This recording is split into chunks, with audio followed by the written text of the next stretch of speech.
pessoal da Austrália, isso é Brasil,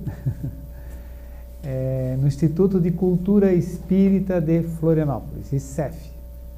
A reunião é ao vivo, hoje é 11 de julho de 2012. Iniciando a nossa reunião, vamos nos conectar com as energias superiores da dimensão extrafísica, ligarmos-nos às luzes, às cores, às flores, ligarmos-nos à natureza, porque a natureza é o livro divino, onde Deus escreve a história de sua sabedoria. Desta forma, então, reunidos em pensamento, em coração, sintonizados com os amigos espirituais, abrimos a nossa reunião de estudos. Muito bem. Hoje, então, o tema é aberto a questionamentos, como sempre, né? E nós temos relacionados algumas questões ligadas principalmente às sessões mediúnicas, fenômenos nas sessões mediúnicas, tá? E houve uma sugestão que a gente respondesse algumas questões que estão num livro do Divaldo Pereira Franco chamado Diretrizes de Segurança, tá? Então a gente pediria para a Helena ler uma pergunta, eu inicio a resposta, depois vocês podem questionar em cima disso, levantar algum outro ângulo, tá? Então, podemos até já iniciando aí. Pode ser.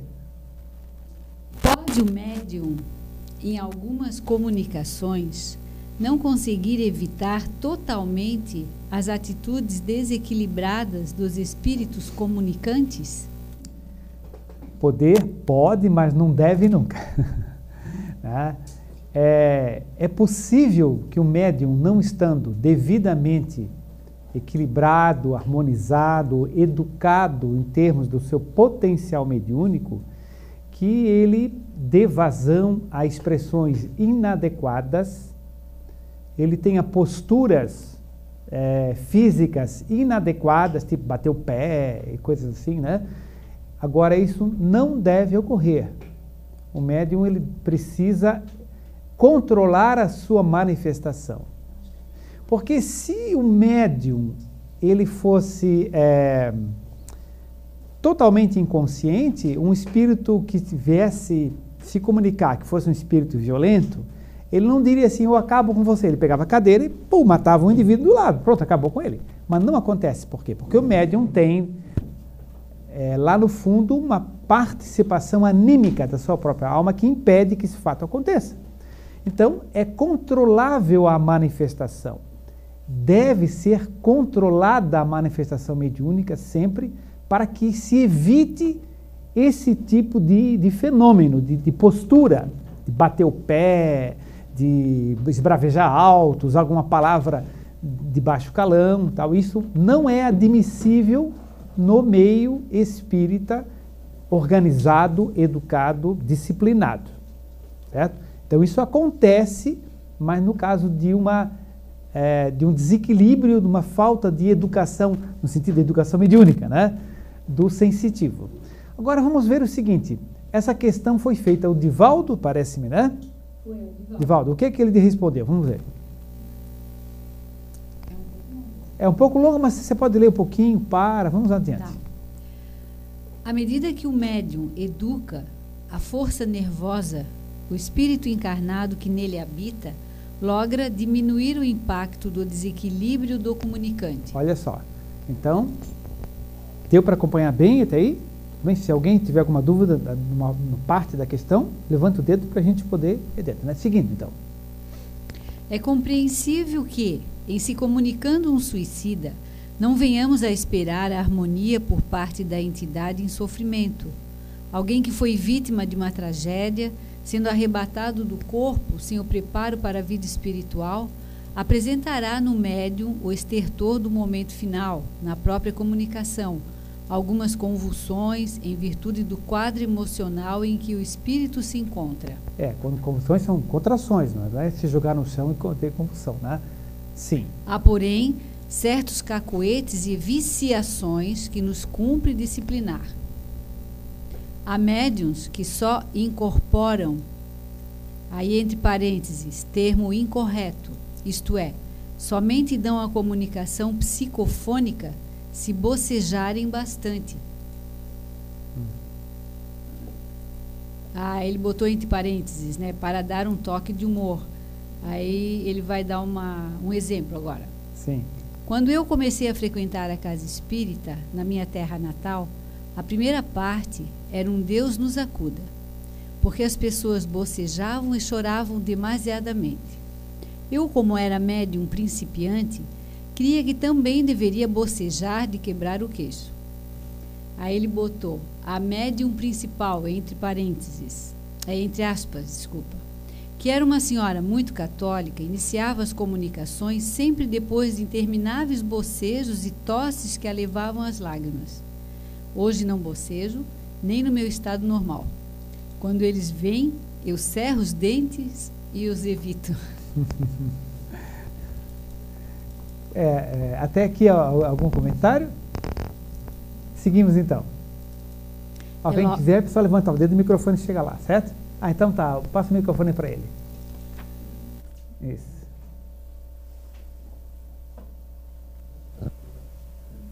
Naqueles casos extremos, assim, onde o médium ou a pessoa tem a incorporação, a psicofonia, no caso. Isso. Para onde pode ir a consciência dela? Ela permanece, como o senhor falou, que ela consegue manter controle? Ou tem casos, assim, dela poder sair em astral e ficar acompanhando, assim? Olha, a gente pode didaticamente dividir a mediunidade de psicofonia, popular e incorporação, né? De duas formas, consciente e inconsciente. Na realidade, não existe nenhuma nem outra. Existem todas as situações intermediárias. É uma divisão didática, totalmente consciente e totalmente inconsciente. Não existe, os extremos não existem, certo? É como o número menor e o número maior. Não tem o número menor, nem existe o número maior, né? Mas quando ela é dita consciente, significa o seguinte, que o médium capta pelo chakra coronário, que fica aqui na dimensão extrafísica, no corpo etérico, corpo perispírito, fica aqui, esse chakra coronário capta por aqui intuitivamente a ideia que o espírito está transmitindo. Isso aqui do chakra coronário vai para a glândula pineal, vai para o cérebro, o córtex do cérebro, vem até aqui e ele fala, certo? Então, isso é a mediunidade consciente. No caso de ser inconsciente, teoricamente inconsciente, a captação é diretamente pelo chakra laríngeo. Aqui, ó. Então, o médium fala em inglês, fala em francês, fala numa outra língua, ou fala e depois, assim, como é que foi aquela comunicação? Tá? Ele tem uma ideia aproximada do que ele falou, certo? Mas, embora capte pelo chakra laríngeo, ele fale diretamente, há uma conexão do laríngeo com o coronário e, portanto, com o cérebro. Quer dizer que, num sentido de retroalimentação, de feedback, ele toma consciência também.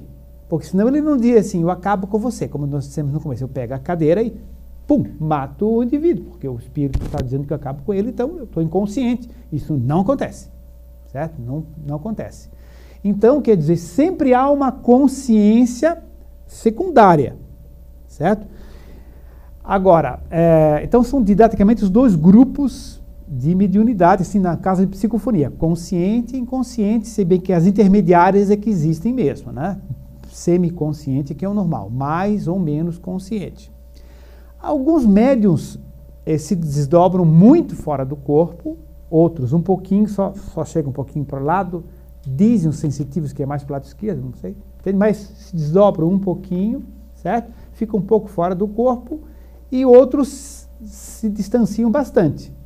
Na mediunidade sonambúlica, por exemplo, então ele está bem distante.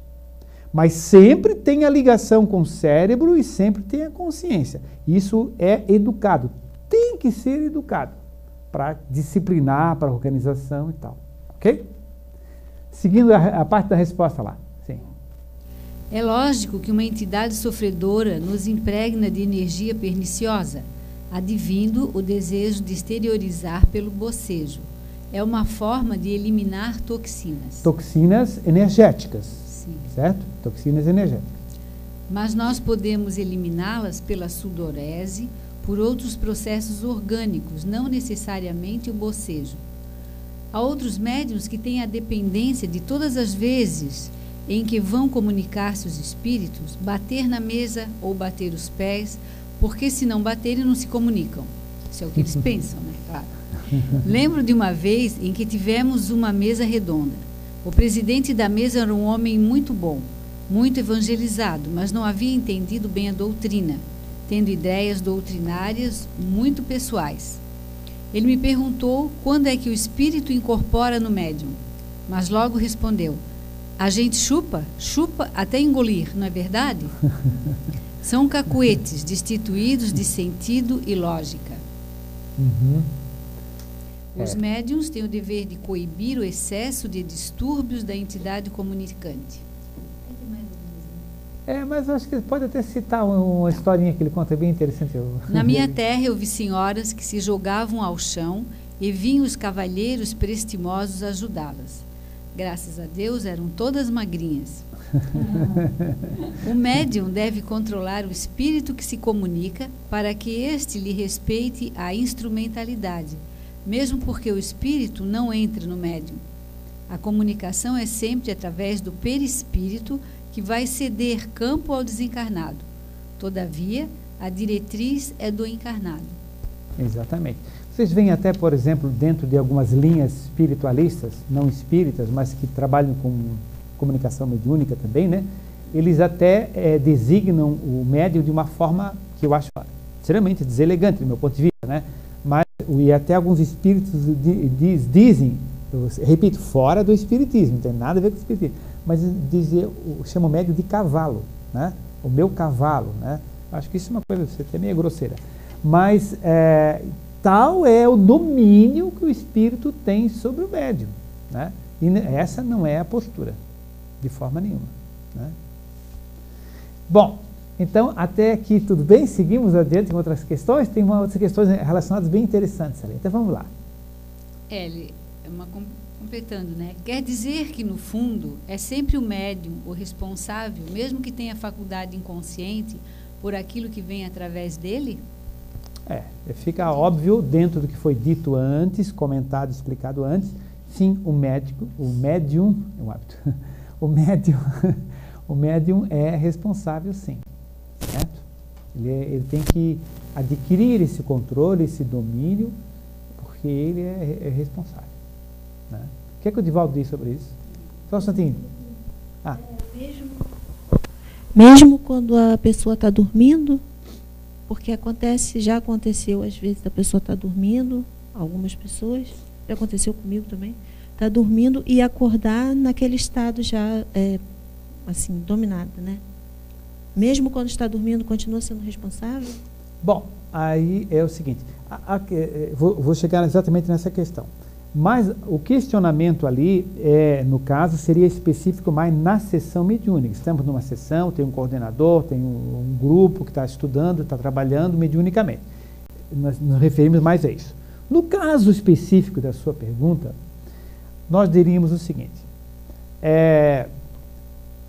no fundo, nós sempre somos responsáveis por tudo que nos acontece. Qualquer sofrimento que a gente passe, qualquer doença que a gente tem, qualquer distúrbio orgânico, psicológico, emocional que nós temos, a gente não é vítima assim inocente.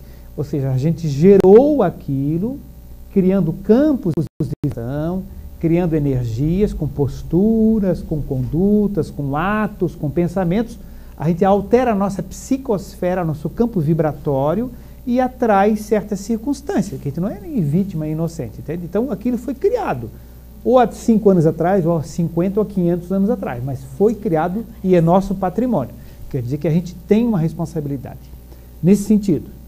Agora, no caso a pessoa estar dormindo, né, ela pode estar desdobrada, sonâmbula, né, e ser assediada por espíritos infelizes, sofredores, ignorantes, né?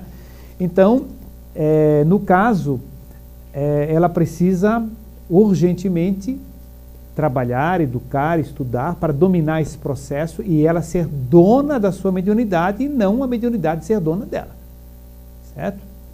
Porque a educação mediúnica, o estudo da mediunidade, os cursos de mediunidade que tem, é para a pessoa dominar a sua mediunidade e usá-la com equilíbrio para o bem, para a saúde, para a felicidade, para auxílio ao próximo, etc. Se a pessoa não fizer isso, ela fica joguete das energias e das entidades espirituais. Então, às vezes é avisada, mas não quero, tenho medo. Por incrível que pareça, eles têm medo e o perigoso justamente é não estudar, não educar, não se organizar, né? Aí fica recebendo no ônibus, em casa, né? Quando briga com o marido, enfim, aí fica as energias ali e diz coisas além do que pensa, fala além do que imagina, depois, puxa. Então, a parte dela, que é a responsável, e a parte da influência externa, né? Então, no fundo, a gente tem uma responsabilidade. Agora, isso tem que ser, cada caso tem que ser quantificado, né? Não se pode dizer assim, uma resposta para todos, né? Porque às vezes a pessoa é uma adolescente, uma pessoa que, né, não tem instrução nenhuma, então o pai e a mãe precisam ajudar e tal. Seguimos? Outra questão aí. Que utilidade tem a mediunidade de vidência? E tem uma outra questão bem próxima? Bem próxima. Então pode dizer. Qual a colaboração que um médium vidente pode dar no transcurso de uma sessão mediúnica? Olha, eu vou até começar pela última aí. Por exemplo, na nossa última sessão mediúnica, anteontem, segunda-feira, né? Estava a Adriana, que está escondida atrás do computador ali. Estava a Adriana na sessão mediúnica, estava o Luciano também na sessão mediúnica, a Helena, né? Então, o seguinte, o que aconteceu? Uma entidade estava dando uma comunicação, certo? Uma entidade estava dando uma comunicação, aí eu pedi para o Luciano, eu estava dirigindo a reunião, eu disse, Luciano, atende a esse espírito. E o Luciano começou, boa noite, meu amigo, tudo bem e tal. Aí a Adriana, que não estava dando a comunicação, ela disse assim, Luciano é uma mulher, entende? Porque, então, já é uma utilidade prática de quem tem a evidência de ajudar. Porque eu e o Luciano não estávamos vendo quem era, estava atendendo uma entidade pelas características que estavam conduzindo. Mas não deve ser muito legal, a gente tinha uma moça assim, oi o João, tudo mais, como é que... É meio desagradável, né? Então ela pegou, na hora deu a dica ali, curta, rápida, essa deve ser a participação do médium vidente nessas horas, não ficar estendendo muito, mas curta, rápida e objetiva. Luciano é uma mulher. Aí ele na hora, pois não, como é que vai, senhora, não sei mais o que e tal. Na hora mudou o encaminhamento, a conversa e tal. E a entidade foi atendida, bem atendida e encaminhada.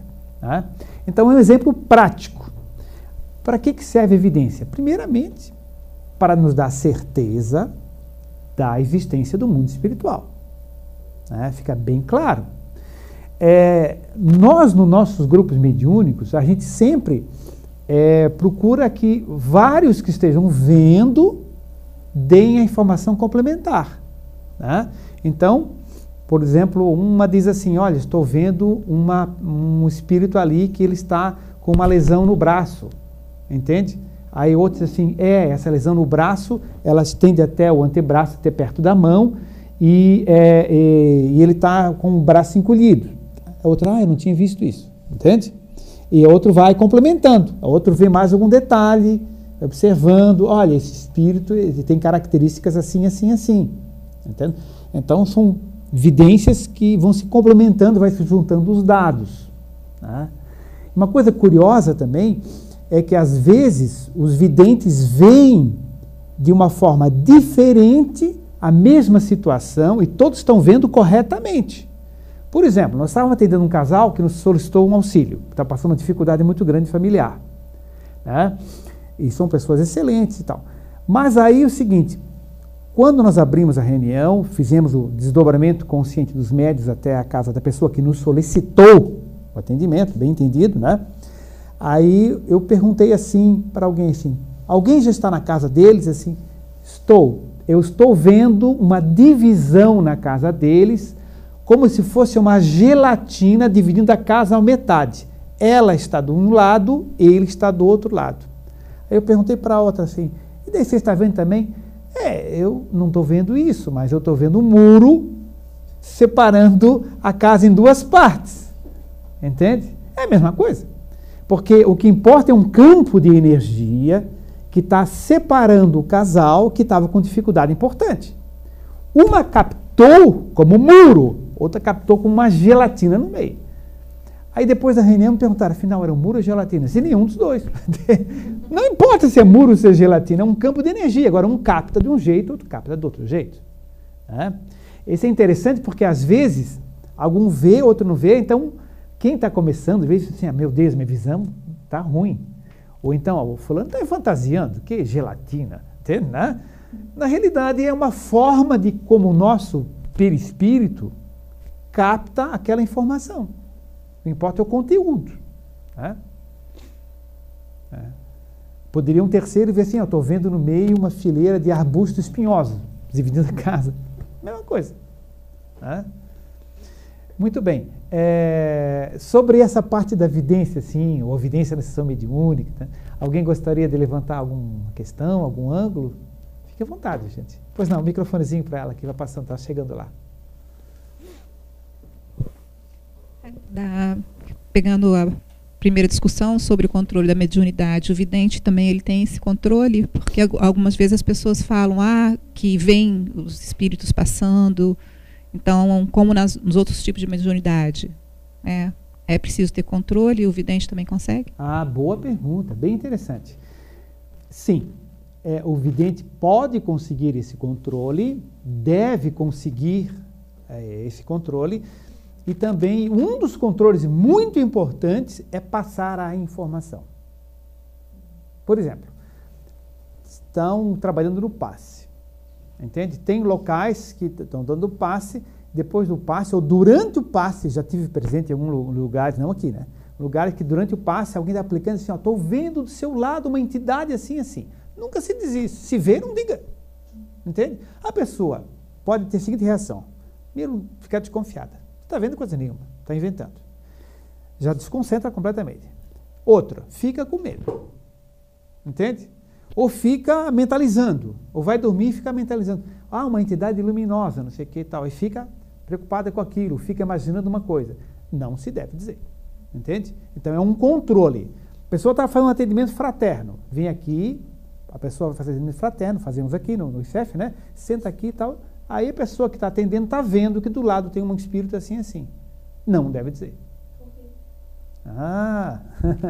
Por quê? Então tá, Helena, por que tu achas? Não queres dar uma dica? Fala aí. Para aí, o pessoal lá não te ouviu lá.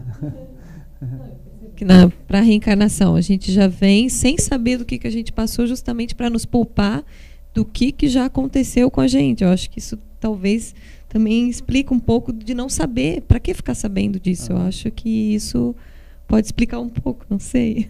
Isso é um detalhe. Porque pelo mesmo motivo, entende? Porque um atendimento fraterno não tem finalidade de demonstrar mediunidade, nada disso, entende? Tem finalidade de orientar a pessoa naquele ponto que ela busca a orientação. Entende? Então, isso de comentar que tem uma entidade do lado dela, que a vozinha dela está ali e tal, não se fala. Não se fala, entende? Não é o momento para isso. Então a pessoa fica ligada no fenômeno. Queres acrescentar alguma coisa? Não? Tá bom. Bom, já respondi a tua pergunta? Respondi, né? Mas, para aí, porque eu acho que... Então, se o vidente deve ter controle. Sim, deve ter o controle. Deve ter o controle no que falar, no que passar por outro. E também ele pode se concentrar, e no sentido de bloquear para não ver no momento inadequado. Certo? Sim, esse é um exercício que ele faz. Por exemplo, tem médicos que trabalham no nosso grupo mediúnico que só se desdobram, saem fora do corpo na sessão mediúnica. Porque é o momento que tem a proteção, tem o equilíbrio e tal. Se deixar, fica saindo fora do corpo em tudo quanto é coisa, em qualquer lugar, etc. Entra em outros campos. Entende? Não é adequado. Para isso, ela vem 2 vezes por semana aqui e trabalha desdobrada fora do corpo. Entende? Excepcionalmente, existem situações e tal, mas não é para sair fora do corpo toda hora. Também não é para captar a vidência a qualquer momento e ficar passando essa informação. Entende? Porque ela se atrapalha, ela às vezes se prejudica. Né? A gente está aqui encarnado, está vivendo aqui. né? Agora está fazendo uma oração, está fazendo uma prece, pede um auxílio, bom, bem, vê uma entidade, dialoga com ela, está certo, né? Porque senão ela vai ficar toda hora intercambiando com espírito doente, espírito enfermo, espírito que passa na rua. Está cheio, né? São bilhões mesmo, né? Seguindo lá, adiante. Quer que complemente aqui com a explicação? Ah, sim, complementa não? com a explicação. É de quem que responde aí? É o Divaldo, Divaldo, Pereira tá, Franco. tá. Então, qual a colaboração que um médium, né, vidente pode dar no transcurso de uma sessão mediúnica? Sim. Fazendo observações, anotando pontos capitais e colaborando com o médium doutrinador, para que ele esteja informado da qualidade dos espíritos que ali se comunicam. Uhum. Exatamente. Então, vamos para a próxima? Vamos para a próxima. Podem, simultaneamente, dois médiuns, em se referindo à mesma entidade, fazerem descrições diferentes e serem verídicas ambas? Até de certa forma a gente já comentou com aquela história da divisão ali do muro ali na casa, né? Mas podem sim.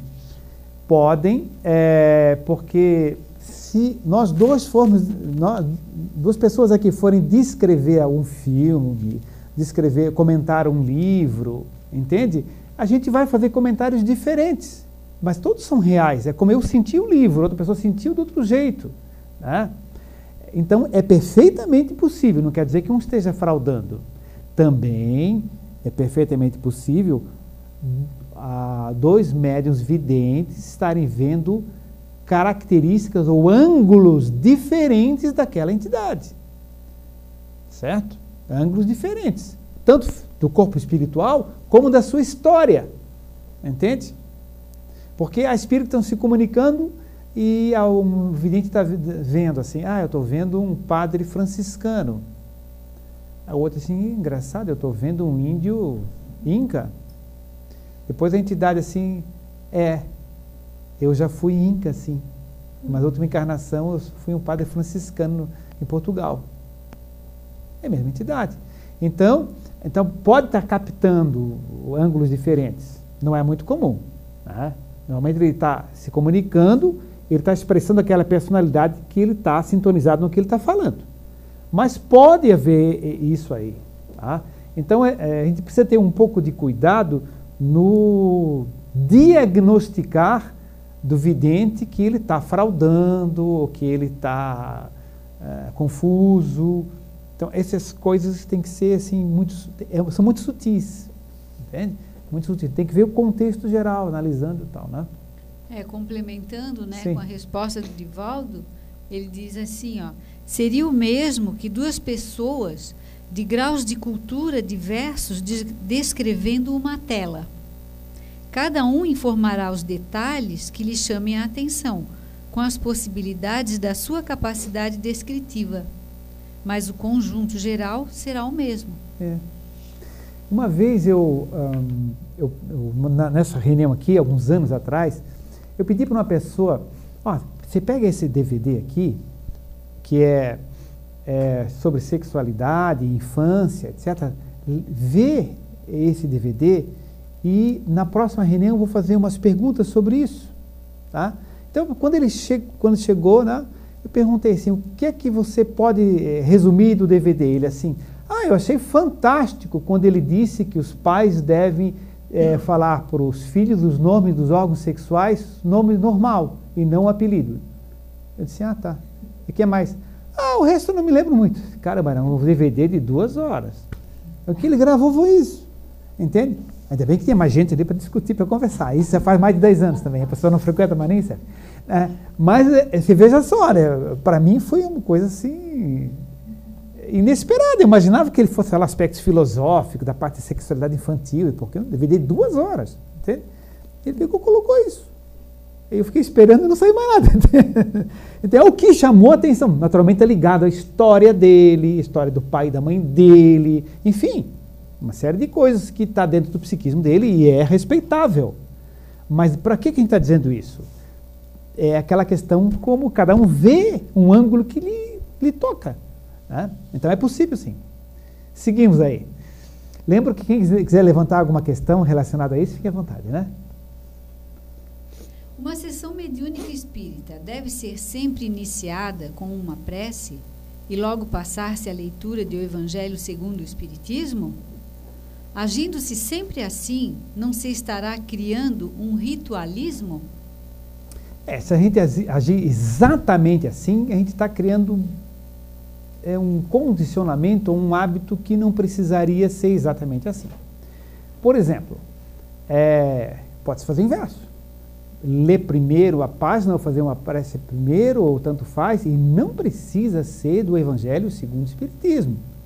Pode ser Minutos de Sabedoria, pode ser uma página que tenha uma mensagem que toque ao sentimento, à intelectualidade no sentido superior da gente, né? Que abra a nossa sintonia com a espiritualidade maior. Então, porque há pessoas que acham que tem que abrir a reunião, tem que fazer o Pai Nosso e tem que pegar uma página do Evangelho segundo o Espiritismo e ler. E há, inclusive, locais que eles abrem a esmo e leem sempre a página. Eu frequentei uma vez um local que um dia eu peguei o lápis e eu escrevi assim, ó, vai cair aqui. Sabe por quê? Porque estava dobrado, sempre eu li ali. Já, a terceira, quarta vez que li, eu fui lá com o lápis e escrevi, ó, vai cair aqui. Né? De novo, ainda botei, de novo. Aí a pessoa abriu, olhou assim, ficou assim, olhou para a assistência e leu. Aí depois da reunião, assim, o senhor estava estranhando que eu escrevi ali, né? Ah, foi você que escreveu? É porque está dobrado, vai cair ali. Não são os espíritos mentores que intuíram para que aquela página caísse. Então, não é bem assim, né? Até pode acontecer, isso também acontece. Mas a gente não deve ficar preso a isso, ter esse condicionamento de que tem que ler o Evangelho, que tem que fazer o Pai Nosso, que tem que ser primeiro um, depois o outro. Não, eu acho que uma página é interessante, uma mentalização. Abrimos a reunião aqui o quê? Falando em uma mentalização com a esfera superior. Podíamos fazer uma prece de outra forma também, né? Importante é o conteúdo, não é a palavra. É o conteúdo, o sentimento que se coloca. O que é que o... É o Divaldo. Responde, tá. Tá. Pode-se... Quer que eu leia de novo a pergunta? Já esqueci. Não. Pode ler a pergunta de novo, então, lá. Uma sessão mediúnica espírita deve ser sempre iniciada com uma prece e logo passar-se à leitura do Evangelho segundo o Espiritismo? Agindo-se sempre assim, não se estará criando um ritualismo? Pode-se estar criando um hábito, não um ritual, porque aí não chega a ser um dever inadiável.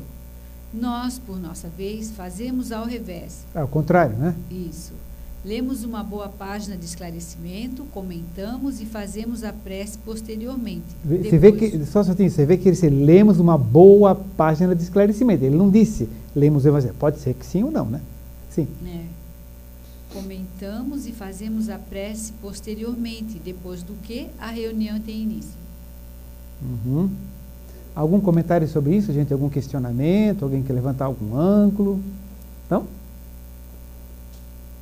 Então tá, então vamos seguir. Alguns grupos mediúnicos exigem a manifestação dos mentores espirituais para declararem iniciados os trabalhos. É isto necessário? Não, evidentemente que não é necessário. É comum e é correto se oportunizar alguma comunicação da equipe espiritual que acompanha, protege, ampara os trabalhos no lado da espiritualidade. Então, se no início da reunião deve-se fazer essa sintonia e oportunizar alguma comunicação, que pode acontecer ou pode não acontecer. Acontecendo ou não acontecendo, se dá sequência, faz o estudo, a leitura, a prece, e depois então faz o atendimento aos espíritos enfermos, ou se faz o desdobramento consciente e vai-se até os locais que pediram auxílio. Tá? Então não se deve ter essa exigência. Oportunidade, sim, mas não exigência ou achar que algum problema está acontecendo porque não se comunicaram. Eles estão ali, com certeza, se a sessão for equilibrada. O que é que o Divaldo responde? Exigir a manifestação do mentor é inverter a ordem do trabalho. Quem somos nós para exigir alguma coisa dos mentores? Quando o trabalho está realmente dirigido, são os mentores que, espontaneamente, quando convém, se apressam em dar instruções iniciais, objetivando maior aproveitamento da própria experiência mediúnica. Ocorre que, se condicionar o início do trabalho a incorporações dos chamados espíritos guias, criar-se-á um estado de animismo nos médiuns, que enquanto não ouçam as palavras sacramentais, não se sentirão inclinados a uma boa receptividade. Isso é criação nossa, não é da doutrina espírita. Acho que está bem claro, né? Mas se alguém quiser levantar algum ângulo lá. Ana Cláudia quer levantar algum ângulo, Ana Cláudia? Não? Tá. Bem, então vamos seguir adiante, né? A hora que vocês quiserem, inclusive não precisa ser exatamente sobre essa questão. Assuntos correlatos, gente, fiquem livres para poder levantar algum ângulo, né? Seguimos. Seria justo, então, se encerrasse a reunião depois de alguns minutos, desde que não se obtenha comunicação nenhuma? É mais ou menos a mesma pergunta, de certa forma, né? Então, não se comunicou nenhum mentor espiritual ou não houve comunicação de nenhum espírito necessitado. O que é que se faz? Dorme-se? Não. Né? Cochila-se? Não. Encerra-se? Também não. Como se proceder? Vamos utilizar o nosso tempo doando energia, irradiando para... tem relação, tem nome aí, tem alguém? Normalmente tem. Se não tiver, duvido que alguém dos presentes não tenha uma tia doente, um sobrinho que esteja com problema de comportamento ou coisa parecida. Não, eu tenho lá meu sobrinho, está com problema muito... Então tá, como é o nome do seu sobrinho, endereço, então vamos irradiar para lá. Então, e cada um se faz uma manifestação de irradiação, de energia, mentalizando natureza, mentalizando campos, nascer do sol, flores, e vamos enviar essas flores para lá, enfim, enviar essas energias. Pode-se fazer um trabalho de irradiação, né? Não se deixa de forma nenhuma de usar o tempo útil, né? Não vai se encerrar a reunião porque não houve comunicação. Tá? Seguimos? Tem resposta dele, né? Também o Divaldo? Porque não é só o Divaldo que responde, o Raul Teixeira também responde nesse livro, tá? Mas aí, até agora, todos foram do Divaldo, né? Bom, todos foram. Então, encerrar a reunião, né? Era Sim. essa a pergunta. Aí ele responde, não, porque esta é uma forma de disciplinar os membros a terem responsabilidade e prepararem-se para o trabalho, que assumem espontaneamente. Ok. Bom, quando vocês tiverem alguma questão para poder aquecer, fiquem à vontade, né, gente? Enquanto isso, vamos lá seguindo, então. A partir de que idade o jovem espírita pode participar de trabalhos mediúnicos? A partir de que idade um jovem espírita pode participar de trabalhos mediúnicos? Bem, fica difícil a gente estabelecer uma idade cronológica específica. E, curiosamente, as médiuns que receberam o livro dos espíritos eram adolescentes. Eram meninas adolescentes. As principais médiuns que receberam o livro dos espíritos no tempo do Kardec eram adolescentes. A questão de colocar a idade é inadequado. Eu entendo, que nós entendemos assim, que deve-se colocar a maturidade da pessoa. E a maturidade no sentido espiritual, de conhecimento básico da doutrina, de vivência, de experiência, de seriedade, né? Por exemplo, meu pai era espírita, minha mãe era espírita também, né? Eles se tornaram espíritas antes de eu nascer, né? Sortudo. Então, tornaram espíritas antes de eu nascer. Então, eles falavam nessas questões desde criança, normalmente. Eu cresci, aprendi a falar e a andar ouvindo falar nessas questões, né? Quando eu tinha lá para os 13 anos de idade, assim, eu falei para o pai que queria assistir uma sessão mediúnica. Ele disse, não, você não tem maturidade para isso, é muito novo e tal. E eu incomodei ele dos 13 até os 14. Os 14 eu consegui, entende? Mas acontece que aí ele fazia sabatinas, né? Ele perguntava, o que é que você sabe sobre isso? O que é que você sabe sobre aquilo? Aí eu fui respondendo, ele foi me corrigindo e tal, durante um ano mais ou menos. disse, pai, eu acho que já dá para assistir uma sessão mediúnica, né? Aí com 14 eu assisti a sessão mediúnica. Comecei a assistir a sessão mediúnica com 14, né? 14 anos de idade. Mas isso não é uma referência, né? Porque um fulano assistiu... Tem pessoas que talvez com menos idade, com 12 ou 13, talvez pudessem. Eu acho bastante arriscado, bastante delicado, entende? Então, a gente tem que sentir uma segurança, uma maturidade nesse aspecto, né, da vida, né? Do conhecimento e tal, para poder realmente participar. Havendo isso, não há problema, né? Antes de ler a resposta não sei se é do Divaldo da Rua Teixeira ali, alguém gostaria de colocar algo? Pois não, amigo, o microfonezinho passa para ele aqui, vai passando, pega lá, por favor, o microfone. Esse.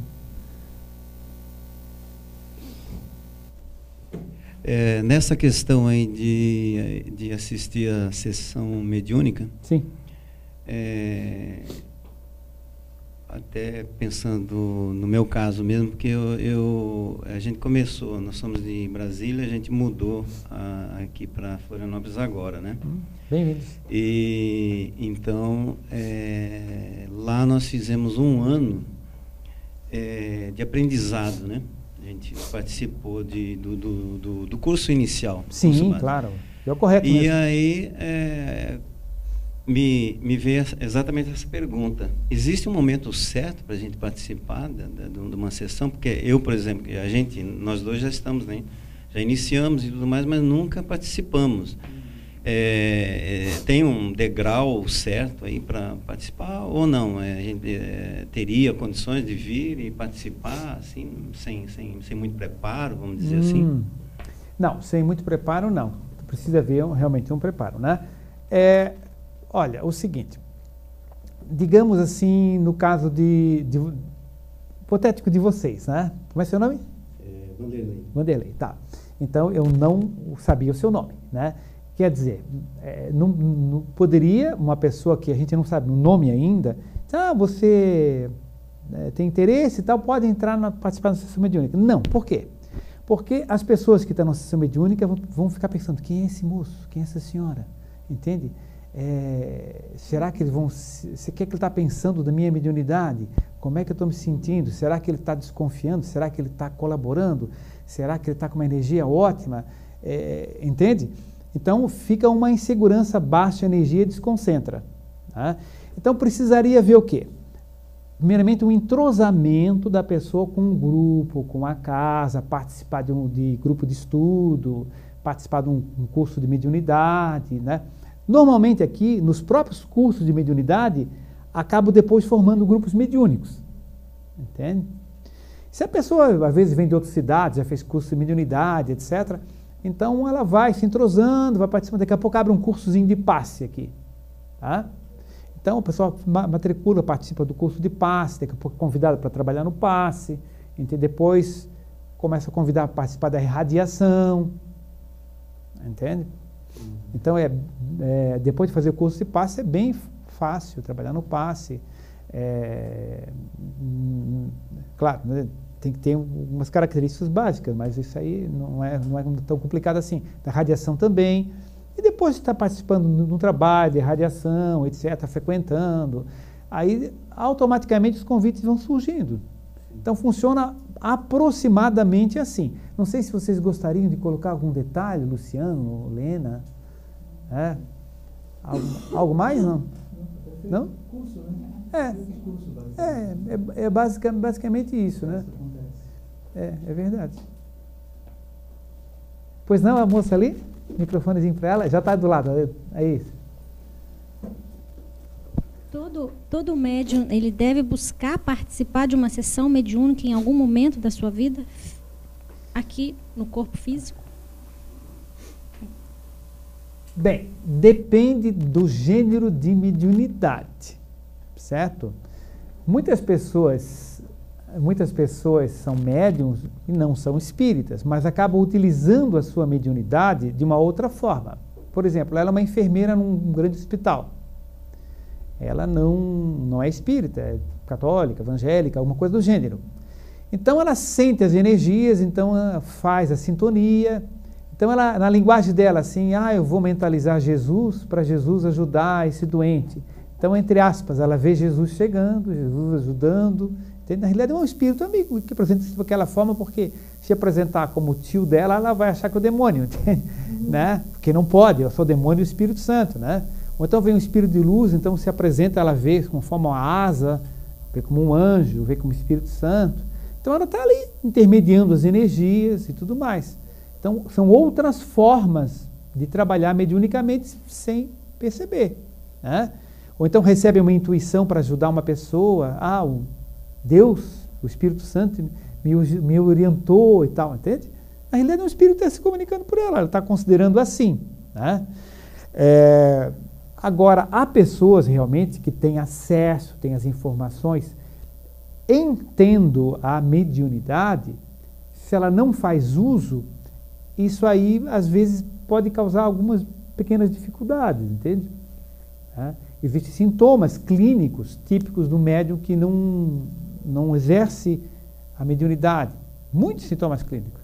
Desde coisas simples, com pé e mão gelado, entende? Porque dá vasoconstrição pela produção de adrenalina, entende?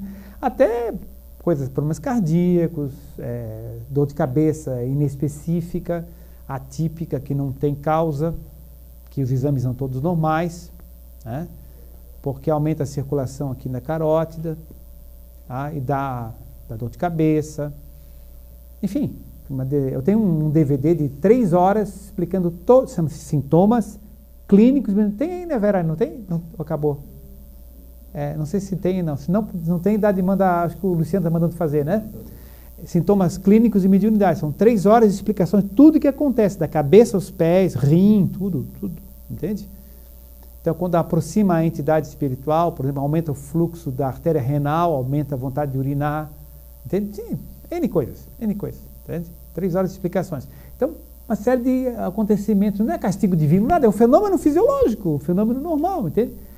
Então, é bom canalizar isso produtivamente, inteligentemente, para benefício do próximo, para si mesmo, inclusive, né? E há pessoas que têm, dentro da sua programação reencarnatória, a função da mediunidade também, né? E a mediunidade, ela bem desenvolvida, bem educada, é uma coisa maravilhosa, fantástica, gostosa. Não há nenhum problema, nenhum sofrimento, entende? Ela torna-se problema, torna-se sofrimento quando ela é desequilibrada, fora, não educa, não conhece, não estuda, né? Aí complica um pouco mesmo. Sim? Então, voltando à pergunta, né? Sim. A partir de que idade o jovem espírita pode participar de trabalhos mediúnicos? Sim. Aí o Divaldo diz o seguinte: desde quando esteja disposto a assumir responsabilidades. As jovens médiuns que colaboraram com Kardec oscilavam entre 12 a 15 anos de idade. Olha só, 12 a 15. Mas há muita gente de 40 anos que não sabe manter perseverança nem responsabilidade. O problema não é de idade cronológica, e sim de maturidade espiritual. Ok. Então, são questões bem interessantes e bem práticas, né, da questão da mediunidade. Tem uma pergunta da internet. Ótimo. Do George. São Paulo. São Paulo. Quando a criança começa a manifestar a mediunidade, algumas casas espíritas bloqueavam esta mediunidade. Qual a implicação disto para a criança? Olha, bloqueio, né? Existem bloqueios que são feitos de várias formas, né? Não se deve bloquear, deve se esclarecer, né?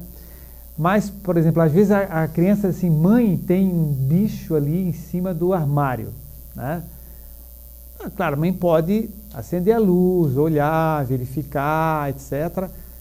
Às vezes é uma pura imaginação que a roupinha que está colocada pendurada forma um bicho e era só a roupinha do jeito que estava ali, né? Às vezes não. Às vezes é realmente uma forma-pensamento ou criação ideoplástica, não é um espírito também. E pode ser, em terceira situação, uma entidade espiritual, um espírito. Muito frequentemente é uma forma-pensamento, enfim, né? Forma-pensamento ou criação ideoplástica é uma criação pela ideia, certo? que as pessoas fazem. Então, pode-se fazer uma forma de pensamento flor. Você pode fazer uma flor, mentalizar, mandar uma flor para alguém. Certo? Se você concentrar bem, essa flor chega. E quem tem evidência pode ver a flor. É uma criação ideoplástica. Mas pode fazer o bicho-papão para a criança também. Né? Conheço uma história, que eu já contei aqui uma vez, de uma senhora que cuidava de uma criança. Ela, para controlar a criança, ela disse assim, ó, se você não fizer isso, o bicho-papão te pega. Se você não for comer agora, o bicho-papão vai te pegar à noite. E o guri comia, botava roupa, fazia tudo que a moça mandava lá, porque... E ela controlava a criança com o bicho-papão. E a criança perguntava, como é que o bicho-papão é? Ela descrevia. Olha, tem uma cabeça de esponja, assim, tem uma boca bem vermelha, 2 dentes no meio e tal. E o guri mentalizando aquilo sempre, né? Um dia o guri não dormia, porque tinha o bicho-papão em cima do armário, o bicho-papão no armário, e a mãe falou, ó, não tem nada aqui, ó, tá vendo? Ó, tá vendo? Vou passar a mão aqui, não tem nada, tá ali, tem nada, rapaz, não tem nada, fica quieto, não tem nada lá. Aí, um determinado dia, uma tia que tinha evidência, estava lá, posso ir lá no quarto dele? Pode. Uhum. O bicho-papão está lá mesmo. Ah, vai brincar comigo, o bicho-papão está lá. Olha, ele tem a seguinte característica, tem uma cabeça, parece uma esponja, uma boca bem vermelha, 2 dentes. Ah, é assim mesmo que ele disse que tem. Ele te falou, não, eu estou vendo lá, aquilo lá.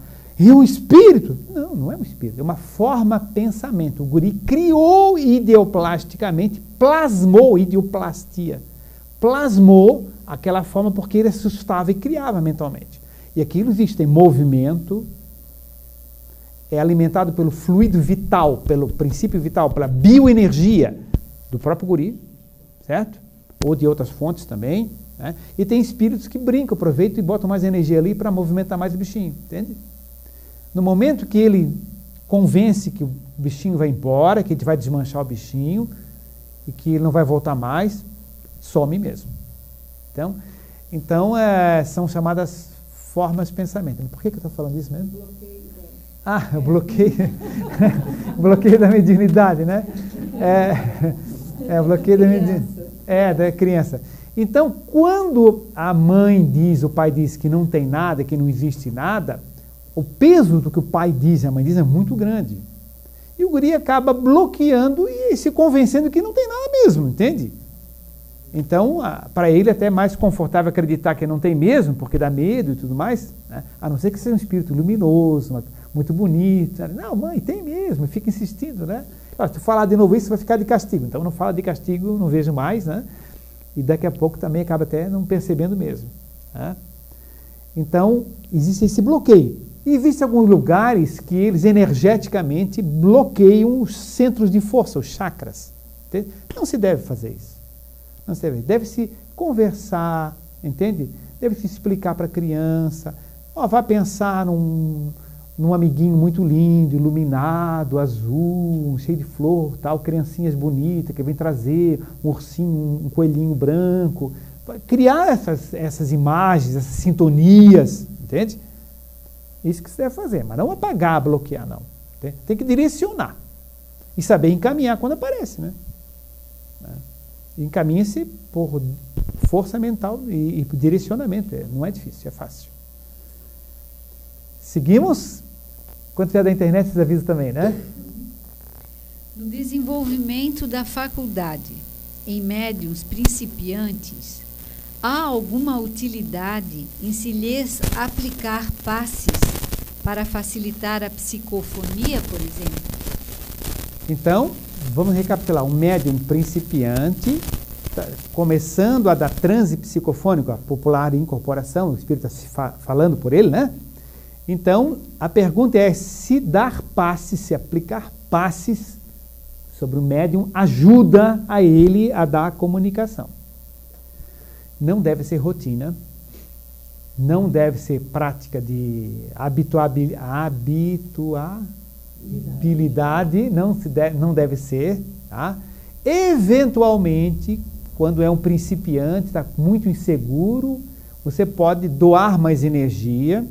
Essa energia é captada pelos chakras dele, além do que sente mais confiança, mas você tem que gradativamente dizendo, você não vai precisar manhas de passe daqui a pouco, não é para ficar dependendo disso, é para essa vez para ajudar, a próxima vez a gente vai Entende? Procura dar o passe, inclusive, sem se levantar até o médium estar.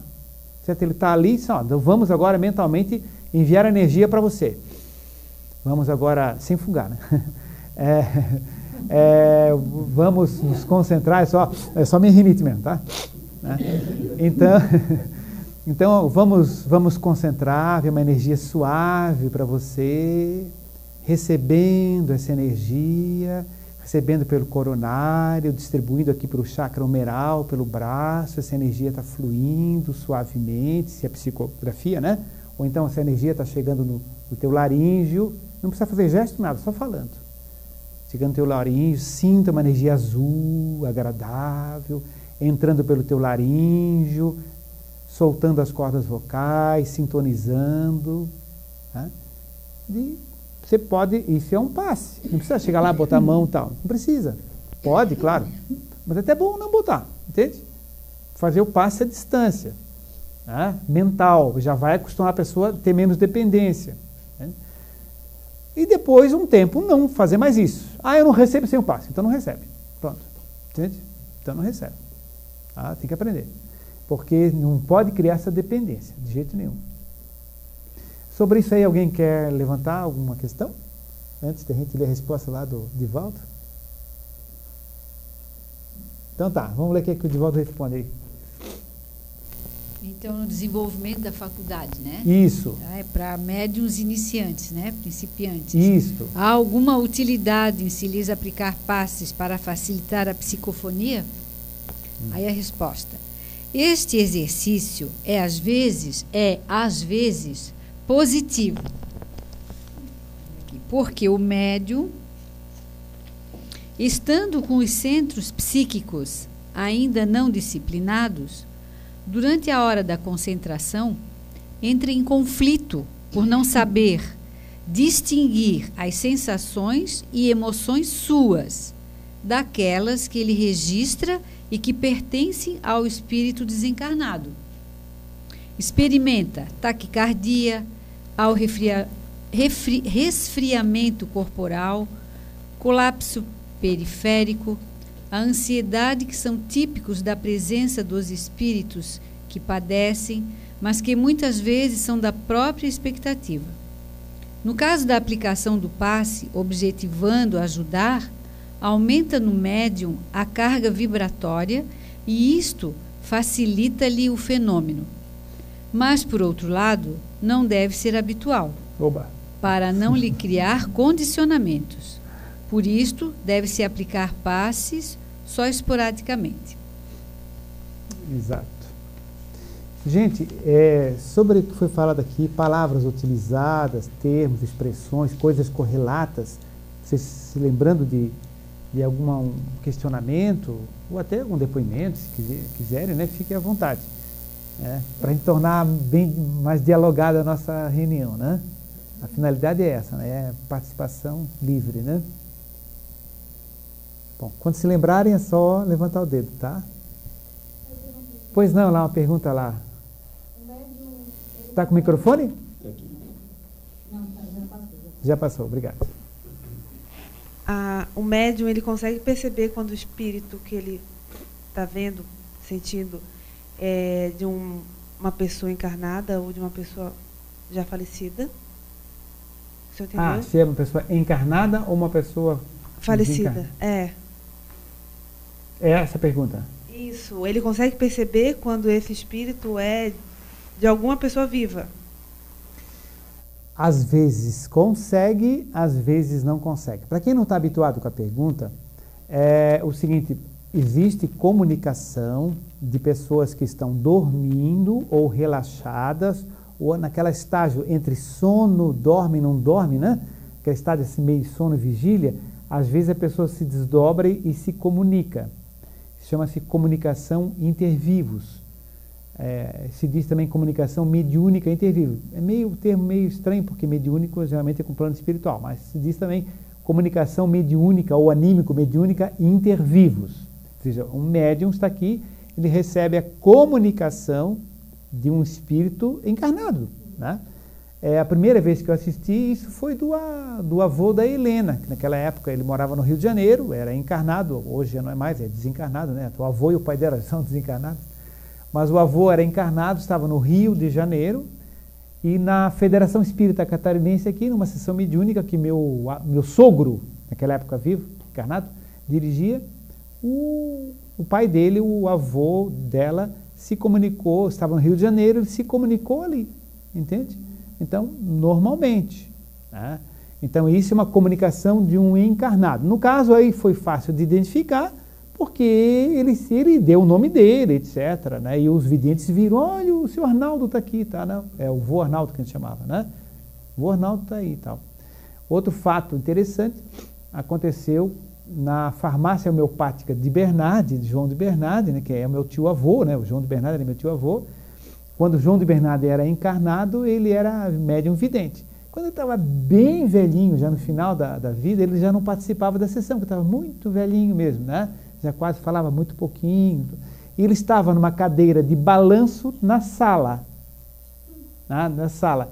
E na sessão mediúnica, de repente um médium começou assim, boa noite. Aí o dirigente que estava naquela ocasião perguntou assim, boa noite, você deseja alguma coisa? Eu disse, não, eu sou o João de Bernardi, eu estou ali na sala e comuniquei. E o dirigente não percebeu, disse, não, que nada, o senhor não é o João de Bernardi, você é um espírito necessitado que veio buscar auxílio. Eu disse, ai meu Deus, é o tio mesmo, né? Eu quieto ali, né? Aí eu disse, não, sabe o que é? É que eu estou desdobrado, estou lá na sala, eu me comuniquei. Aí o dirigente assim, disse, não, que nada, você é um espírito que já morreu e tal, etc. Você precisa olhar para a luz e tal. Ele, tá bem, tá bom. Né? Então aí voltou lá para a cadeirinha de balanço, né? Que não entenderam e não acreditaram, entende? E, inclusive eu entendi, naquela época eu era bem mais novo, né? Eu era um garoto ainda, né? Não tinha 14, mas já tinha, mas era mais velho, mas já estudava um pouco, né? Aí eu falei para o dirigente assim, não poderia ser mesmo? Não, meu filho, não se preocupe, não é. Ah, tá bom. Mas era meu tio mesmo, com certeza absoluta, entende? Né? Então, isso é uma manifestação de um encarnado, né? Que acontece. Agora, como é que se distingue? Quando o vidente vê claramente, ele pode identificar a pessoa. Também outra forma de identificar, como nós fazemos aqui no ICEF. A gente faz atendimento para uma pessoa que solicitou. Né? Então, olha, eu quero ajuda para o meu filho que está assim e tal, adolescente, está com droga, não sei mais o quê, pensou em suicídio e tal. Se faz um atendimento, se encaminha as entidades espirituais ligadas a ele, e depois a gente pode mentalizar e chamar o rapaz. Então, vamos mentalizar agora o fulano de tal, o Joãozinho da Silva e tal, né? E daqui a pouco o médium recebe o Joãozinho da Silva. O que é que eu estou? Onde é que está? Estou sonhando, não sei mais o quê. Aí a gente vai conversar com ele, fala sobre isso, sobre o uso da droga, sobre isso que está acontecendo e que pode ter problemas importantes para ele e que o suicídio leva a tais e tais consequências, entende? Que está chegando em uma entidade espiritual que vai ajudá-lo. Então, se conversa, dialoga com ele. Então, às vezes os videntes vêm, era um rapaz assim, loiro, não sei mais o quê, de média estatura, papapá, tinha uma tatuagem não sei aonde. Então, identifica exatamente um rapaz. Então, é uma forma de identificar. Às vezes, como ninguém conhece a pessoa, e há uma comunicação assim de um encarnado, às vezes não se consegue. Outra maneira de se identificar é quando tem rabinho e quando não tem rabinho. Como assim rabinho? É que quem está desdobrado fora do corpo tem um laço fluídico, um cordão de prata que liga ao corpo físico. Então a pessoa olhando bem consegue às vezes ver aquele cordão de prata, aquele laço fluídico que liga ao espírito da gente que está fora do corpo, ligado ao corpo, aquele fio de prata, aquele cordão de prata, o laço fluídico. Tá? Tem um monte de sinônimos isso aí, né? Cabo astral, enfim, tem uma coleção em casa de sinônimos disso, tá? Já tem slides aí. Então, vendo esse cordão, dá de perceber. Até mesmo em palestras lá na colônia espiritual, tem pessoas que estão assistindo encarnados e desencarnados. Aí chega alguém e pergunta, quem são aqui os que estão fora do corpo assistindo? concentra bem que você vai ver o laço fluídico, né, o rabinho. Entende? É que nem Pandorga, tem um rabinho lá. Então você vai ver que é alguém que está vivo fisicamente. Os outros estão vivos espiritualmente. Tá? Agora, às vezes é difícil. Às vezes é difícil. Tá? Pois não, nosso amigo ali. Pode passar o microfone para ele. Daquelas questões já terminaram ou não, né? Faltam quantas? Sim. Queria fazer uma pergunta só sobre chakras.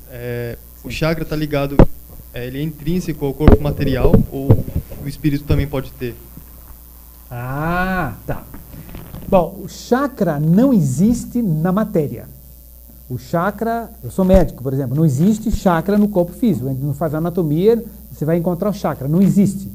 Chakra é um campo de força que não está no corpo físico. Ele corresponde ao emaranhado de nervos, que são os plexos, certo? Que a gente, por exemplo, aqui na altura do estômago, você abrindo aqui, tem um emaranhado de nervo que é o plexo solar.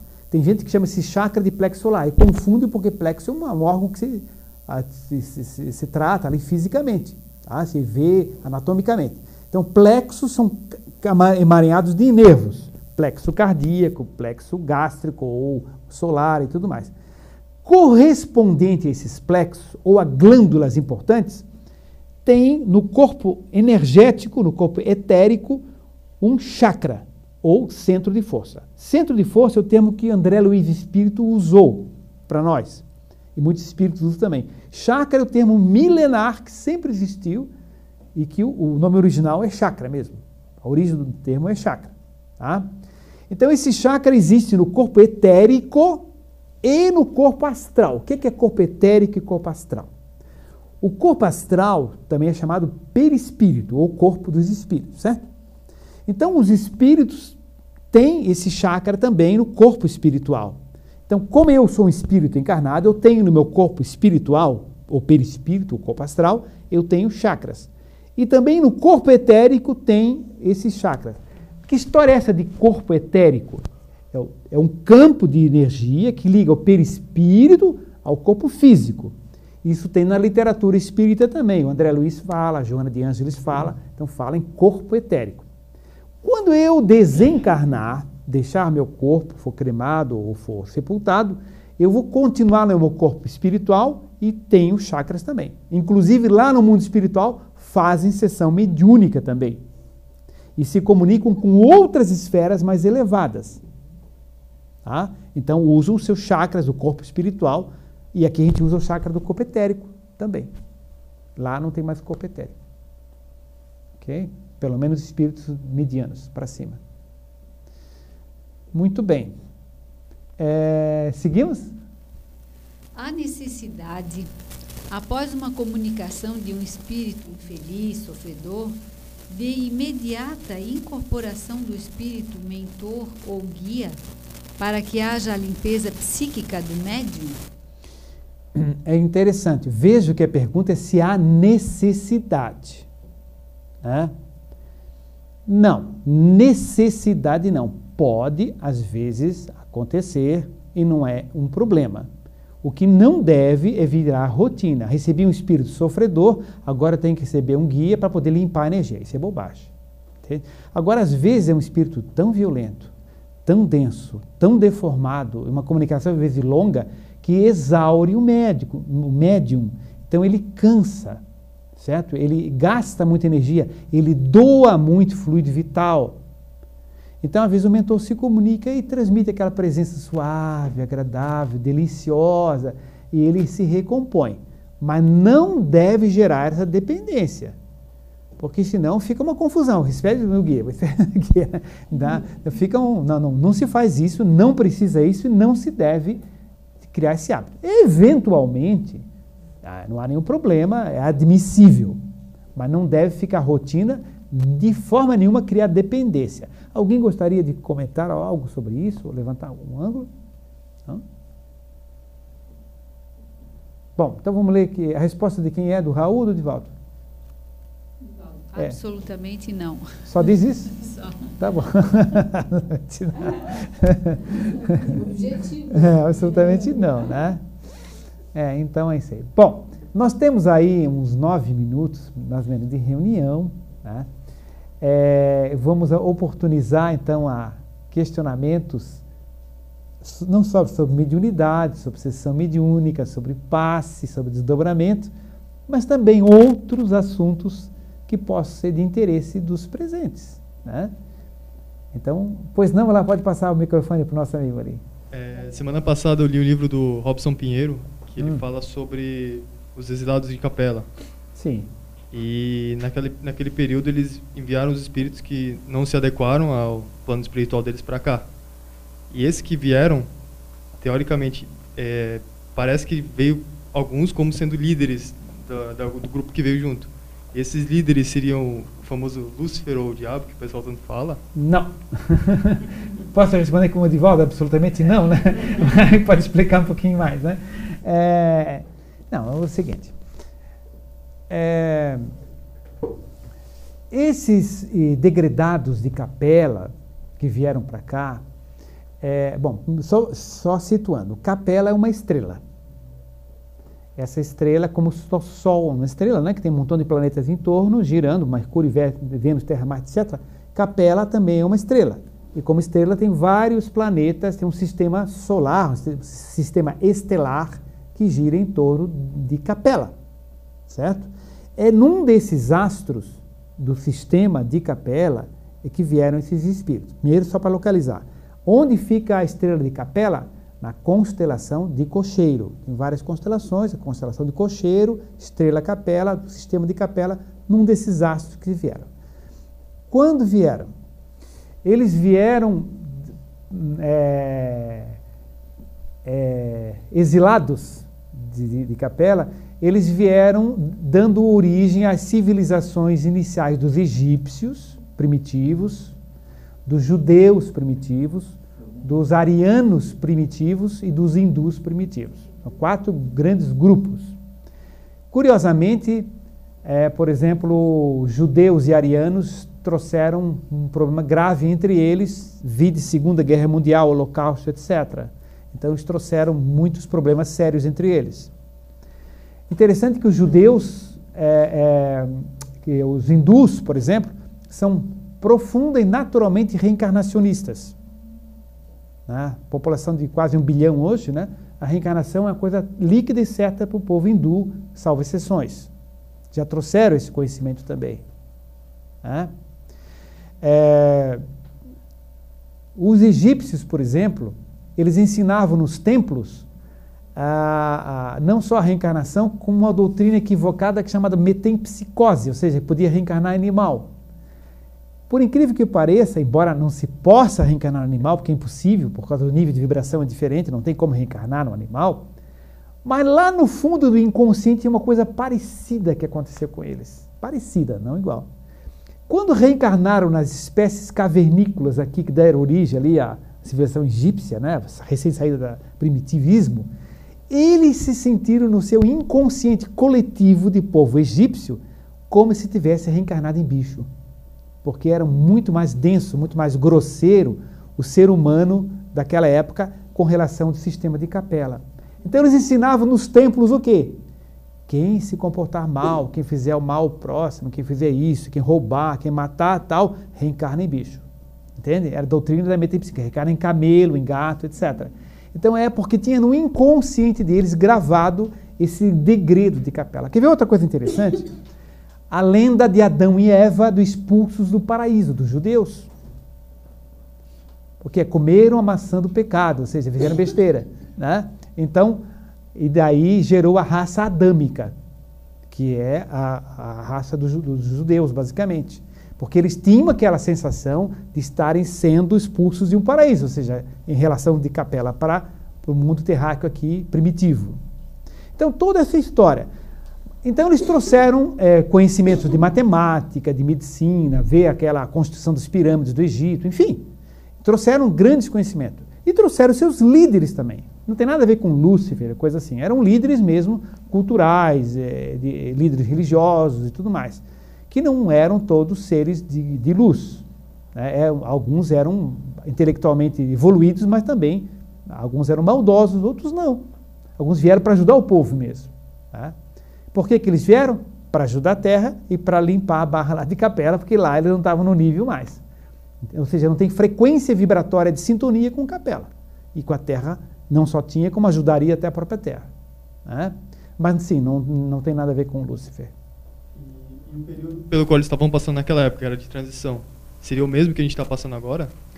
Mais ou menos. Assim como Capela estava na transição, aqui entre o ano 2000 e 3000, nesse milênio agora, estamos numa transição planetária também. Nós estamos vivendo uma transição planetária. Então a tendência é que alguns sejam degradados, alguns milhões e milhões, né? E alguns bilhões de desencarnados do planeta Terra também já estão indo, inclusive. Vão reencarnar em outros astros. E vão ficar muito felizes lá, vão ver a roda, um montão de coisa. Isso não vai ter fim? Hein? Isso não vai ter fim? A pergunta é essa? Isso não vai ter fim? Fim aonde você se refere? Vai ser sempre assim? Vai sempre reencarnar em outros planetas e continuar? E vai sempre... Nós não teremos um fim? Os espíritos não terão um fim de todos serem iguais? Todos serem iguais ao mesmo tempo, não. Todos chegarão à perfeição. Tem até uma passagem do Evangelho que diz assim, nenhuma das ovelhas se perderá. Nenhuma mesmo. Só que tem ovelhas mais pequenininhas, algumas mais velhas, algumas mais experientes, algumas que dão um sopapo na ovelha do lado, entende? Então, alguns vão demorar mais. Todos vão chegar à perfeição, à sabedoria e à felicidade. Só que não no mesmo tempo. Certo? Matematicamente, a gente prova que não existe um número maior, nem o final. Qual é o maior número? A criança pergunta, pai, e quando termina? Não, sempre tem um número maior. Não, mas quer saber quando termina o número? Qual é o número maior? Não, filho, não tem, sempre tem um número maior. Ah, pai, não entendo. Entende? Não tem mesmo. Sempre há algo mais para aprender, para crescer, para evoluir, para amar, para conhecer o universo. Seria muito chato, se de repente sair tudo, acabou. Não existe. A criação também não para. E a criação, lembrando, Luciano, a criação é contínua, o processo da criação é eterno. Não existe um momento, Deus criou, ponto. Aliás, na simbologia hebraica está escrito que Deus continua criando sempre. Como assim? Deus fez o mundo em 7 dias. O que significa 7? Sempre. O que significa? Sempre, todo, completo, perfeito, contínuo, criação contínua. O que significam 7 dias de semana? Todos, sempre. O que significam 7 cores? Todas. 7 notas musicais? Todos os sons. Então, 7 simbolicamente é constante, contínuo, eterno, perfeito, nesse sentido de 7. Perdoa 70 vezes 7. Só o Cordeiro tem 7 olhos, vê tudo, compreende, perfeito.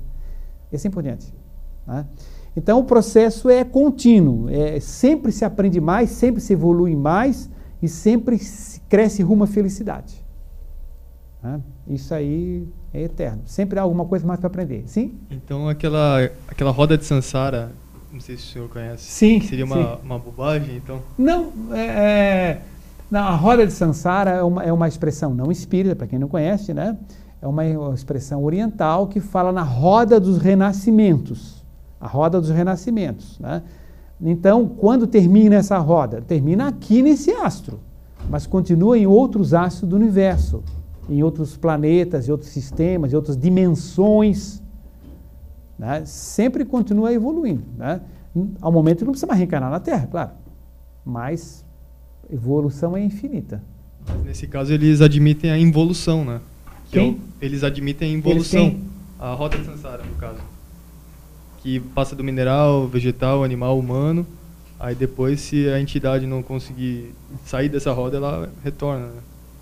Olha, eu não tenho conhecimento de doutrinas orientais assim profundo. Aliás, semana que vem um budista aqui. O tema da semana que vem é conversando com um budista, com um monge budista. Vem aqui quarta-feira que vem. Tá?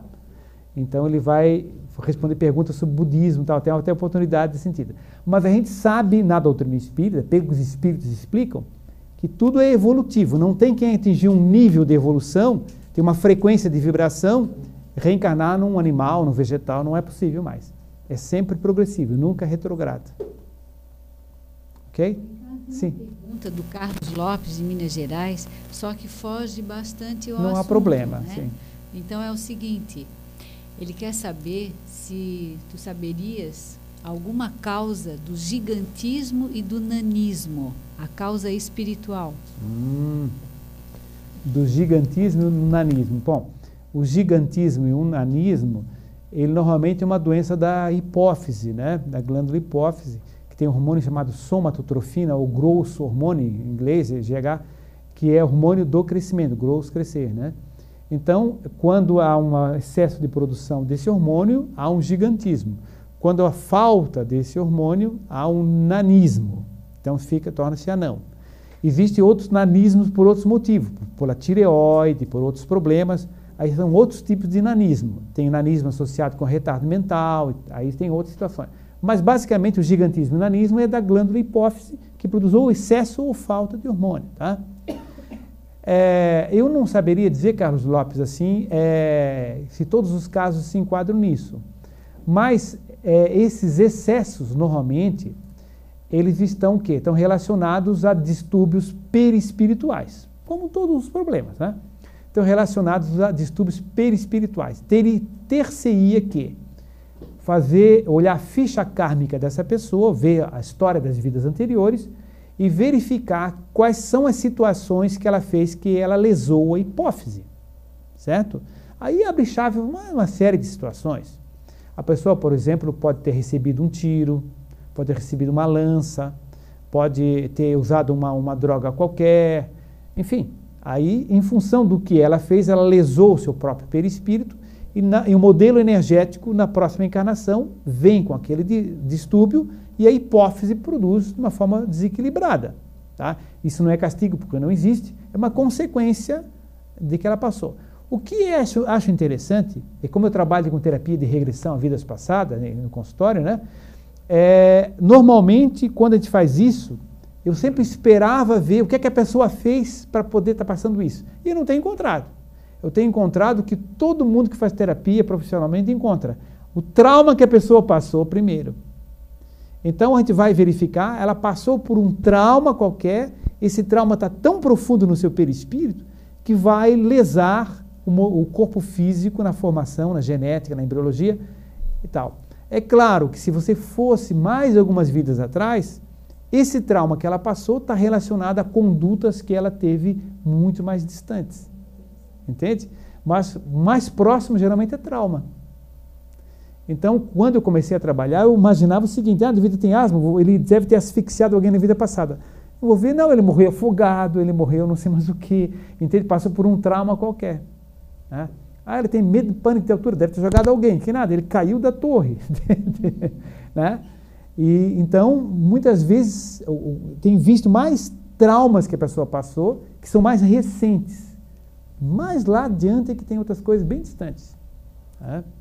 Então, não funciona muito nesse sentido de punição, não. Funciona muito no sentido de autolesão, o reflexo ainda de traumas. Né? Helena, algo quer colocar? Está no horário. Tá? Então, gente, semana que vem nós temos a visita do nosso amigo monge Gensho. Vai ter que batendo papo conosco, né? Aí pode perguntar sobre a roda de Sansara, o que quiser para ele, né? Dentro do budismo ele vai responder, evidentemente, né? Mas a gente vai estar do lado, assim, dando a visão espírita, a complementação, para deixar bem claro, né? E lá vai estar nos caracteres monge budista, para quem acessar saber que não é um espírita, é um monge budista que está falando, né? Isso é importante, porque senão alguém entra lá e fica confuso, né? Eu lembro o seguinte, que as inscrições para o fórum estão abertas, tá? Já temos mais de uma centena de inscritos, tá? Os primeiros 400 inscritos vão sentar-se nas cadeiras primeiras da frente, que é bem largo o auditório, no centro de eventos da universidade. Não perder a oportunidade de se inscreverem o mais rápido possível, que é bem mais interessante, né? Divulgar para os amigos. Esperamos que tenhamos um fórum muito produtivo, cheio de perguntas e respostas, com os 5 expositores, perguntas por escrito, o dia inteiro, de manhã, de tarde e de noite.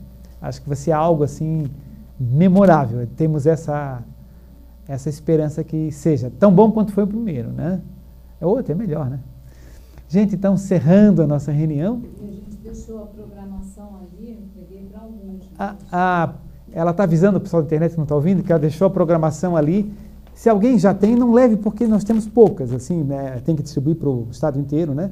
Mas que se alguém gostaria de levar a programação, pode pegar depois ali, né? Então, quem está em 2, 3, pega um folhetinho só, né? Gente, está encerrada a nossa reunião. Vamos fazer, então, a sintonia com a equipe espiritual, sintonizar com os amigos, tá? Agradecer as flores espirituais que depositam sobre nós, né? Pétalas de flores que caem sobre nós, respirando,